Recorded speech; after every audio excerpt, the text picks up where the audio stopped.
You know, we are at an inflection point, I believe, in the world economy. Not just the world economy, in the world. It occurs every 3 or 4 generations. As one of the top military people said to me in a secure meeting the other day, 60 million people died between 1900 and 1946. And since then, we established a liberal world order, and that hadn't happened in a long while. A lot of people dying, but nowhere near the chaos. And now is the time when things are shifting. There's going to be a new world order out there, and we've got to lead it. And we've got to unite the rest of the free world in doing it. And there you have it, folks. They're not even denying it now. After years of gaslighting it, and where I was called a conspiracy nut for saying that a new world order is being formed and it's on its way, you now have the President of the United States, God bless him and his tiny mind, saying that a new world order is coming and that he wants to lead it. Oh, please, please, please, no. But all us conspiracy nuts, not so nutty now, are we? Now that it's out in the open. So I'm going to have a look at this piece. It's in Breitbart.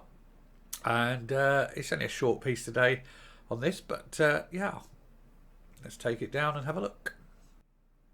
Yeah, so here it is. This is the piece in Breitbart. Joe Biden meets with top CEOs. Global catastrophes present opportunities to lead new world order. And it doesn't half make you wonder if these catastrophes aren't in some way planned. Or is that just the conspiracy nut inside me?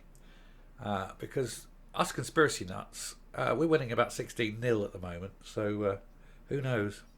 President Joe Biden expressed Monday his desire to lead a new world order. Well, of course he does. He won't be alive for it, of course. He's about 103 years of age. Mentally unfit, can barely tie a shoelace, and he thinks he's going to lead the new world order. Man, if you survive as long as you think you're going to survive, you'll be in a home. You'll be in a care home. Matron will be bringing the tea and the drugs. You will not be leading anything. But what is dangerous is that somebody will be, unless we do something about it. During a conversation with business leaders, noting the coronavirus pandemic and the Russian invasion of Ukraine would help reset the status quo. Or, to read that another way, the coronavirus bullshit and the planned invasion and social media attack that is the invasion of Ukraine will help guide public opinion in the direction that they've planned in order to coerce the billions of people on this planet into either death camps or housing projects where we can be farmed for our labour and body parts. It wouldn't surprise me. They've already brought in laws in this country that says that your body belongs to the state, and unless you explicitly say you can't have the organs, the state are free to take them. I was always held a donor card. Always held a donor card. I was happy for anyone to be gifted my body parts. When they brought the law in to say that I no longer had the option of gifting them, I could only have the option of not gifting them, I decided to take that offer up. Because my body's mine. It doesn't belong to the state. And anyone who thinks that your body should belong to the state is a dangerous individual and should be questioned. And they should certainly have their internet history checked. You know what I'm saying? Because if you're assuming that your body belongs to someone else, they're going to assume that everybody's body belongs to them. They strike me as dangerous individuals. But getting back at this, my mother had an expression. I'm surprised you can remember his mother. Out of everything terrible, something good will come if you look hard enough for it, Biden recalled. Biden recalled nothing. Some scriptwriter thought that was a good line. Let's be honest, he never recalled anything. He couldn't recall what he had for breakfast. The president spoke about the current global climate during a speech with some of America's top CEOs. So it's all billionaires. It's all the people who want to buy the planet and buy us, you know. Attending the Business Roundtable Lobbying Group's quarterly meeting. Yeah, I mean this is This is like the conspiracy of evil, isn't it? It's the axis of evil, only it's billionaires rather than the Germans and the Japanese and the Italians. Please understand, I have nothing against the Japanese and the Italians and the Germans as people. I lived in Germany for quite a while. I know many an Italian. I've had very little to do with Japanese people. I've met a few in the years, but I do like their culture. And I've recently got into Japanese cuisine. So when I attack Germany, Italy and Japan, it's not the people. It's the regimes that they were previously under. So just to clarify that point. I will still attack Germany's regime, because the German regime now is an idiocracy. They keep voting idiots in, and worst of all, green idiots. But there's separate videos on that one. Anyway, I think this presents us with some significant opportunities to make some real changes, he said. I do keep going off at tangents, and I apologise.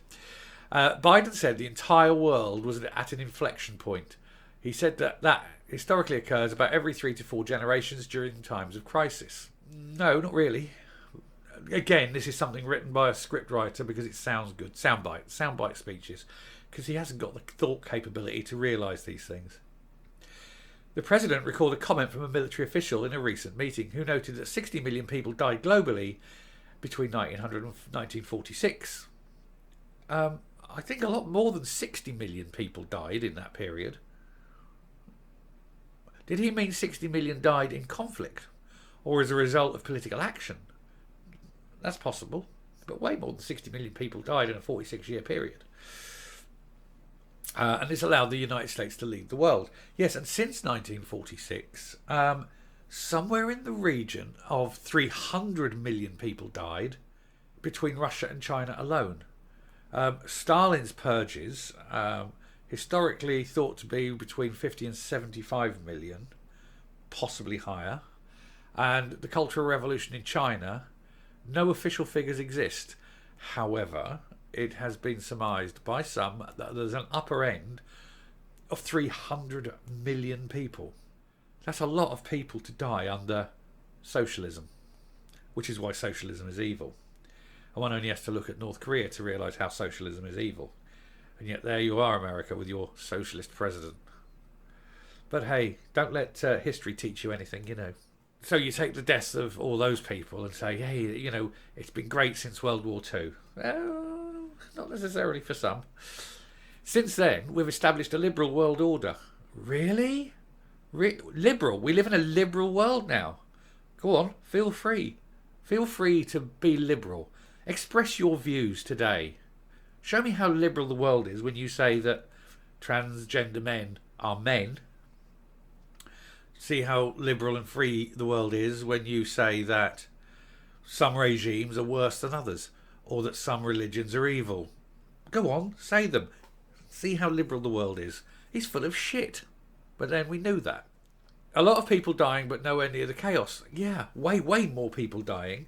And the world is becoming increasingly chaotic because America has elected a man who's not standing up for anything.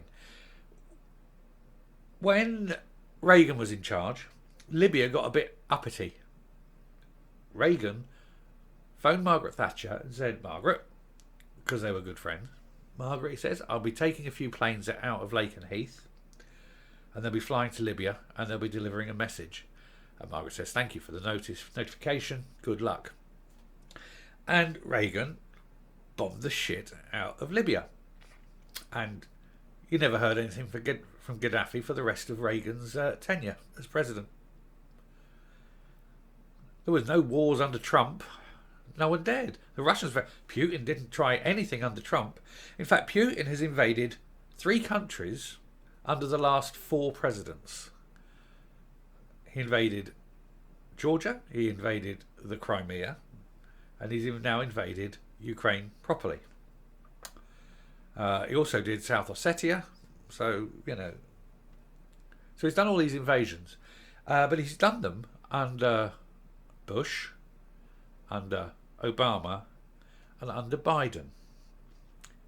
But he hasn't invaded anyone under Trump. Why is that? Is it because he knows Trump would respond? Is it because he thinks, I don't trust Trump. I don't think Trump will play the game. I think Trump would actually send in the forces, and I know I'd lose. That'd probably be it, because ultimately, bullies are always cowards, and Putin is a cowardly bully. But what do we do about it? Well, it's up to America, really. You've got to vote in a president with balls and a mind. Please, God, stop voting in geriatric people. How about a maximum age for being president? You have a minimum, which I believe is 40. It might be 35, whatever it is. You have a minimum age. How about having a maximum age? Say 65. So, you know, if you win, you can stay. But the first day you become president, you must be under 65 years of age. That way you're not going to vote in people who are senile or who forget the name of the country they're supposed to be president of. And yes, Biden did that. And also you'll have someone who's got the capability of standing up to bullies like Putin. And, you know, maybe get someone who's read an atlas and who knows where these countries are. Because I'm pretty sure that the lot in charge in America now haven't got a clue where Ukraine is.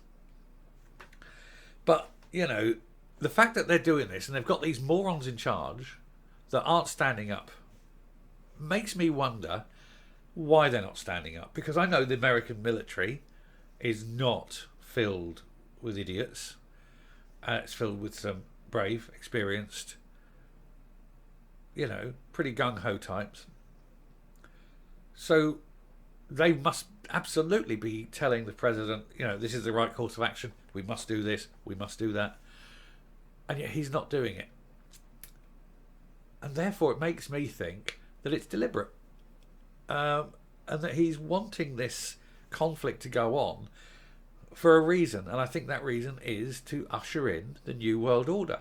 They can bring in laws on the back of emergencies that remove rights and remove freedoms and force impositions on people and do it in the name of public safety, promising to renege, you know, to pull those rights back and things like that. But they never will, because you're never given a right. You have to fight for your rights. Rights are never given, they're always taken. And once the government takes rights from you, you aren't getting them back. Not without a fight. So, people of America, be very careful of the man you voted in. And people in the rest of the world, look to your leaders, because I tell you what, they're all in this together. They're all scum. And they're all cozying up to the billionaires and the industrialists. And they'll be rounding people up. They'll be removing rights and freedoms. They'll be removing everything you own and everything you hold dear.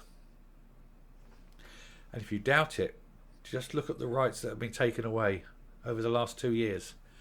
And how many of them have been returned? Anyway, I shall round this off. I shall come up and we'll finish the video. Yeah, so a bit of a little, didn't get an angry rant, but a bit of a rant. Because I do firmly believe that we as a planet, as a race, the human race, is about to be different, about to be something else. Instead of being a bunch of free individuals roaming the surface of the planet, we're about to be commoditized. We will be owned. We will be probably barcoded. It's happening now. Social media. Oh, you've said something. You've had wrong think. You've had wrong say. You're disbarred from social media. And then you find that you can't get a job because of wrong think. You can't get housing because of wrong think. Toe the corporate line. And if you go around someone's house and have a private conversation, but Alexa is listening, oh, that'll be reported. Next thing you know, you'll have the thought police at the door and you'll be dragged off to a correction centre where right think will be beaten into you. And if you think I'm joking, or you think I'm being paranoid, it's exactly what happens in places like North Korea. Why wouldn't it happen anywhere else? Because don't think that these people have got your interests in heart. They haven't. If they could be like Kim Jong-il, they would jump at the chance. So watch them. America's got the greatest gift. It's got the First and the Second Amendments. We in Britain don't have either. We need them. I think the people of this country need to stand up and demand our version of the First and Second Amendments. Because one of the great points of the Second Amendment, that right to bear, well, what they're bearing is actually designed, that Second Amendment is actually designed specifically to make sure that the pointy end of those things are pointing towards the government. They'll be great as a defence. If anyone invades, they'll be great. But ultimately, they are there to point towards the government. And the Founding Fathers knew that. Which is why that Second Amendment is so important in America. It's the only thing that will keep you free. But you've got to be prepared to use it when the time comes and the thought police are coming to take you and your wife and your children away because you've dared to have a thought that the likes of Zuckerberg doesn't like. But we'll lighten the mood now. I would like to thank you all for subscribing. And if you haven't subscribed, please consider subscribing. Hit the button below. Ring the bell for notifications on future output. And leave a like and leave a comment. And until next time, stay safe, stay well, and goodbye.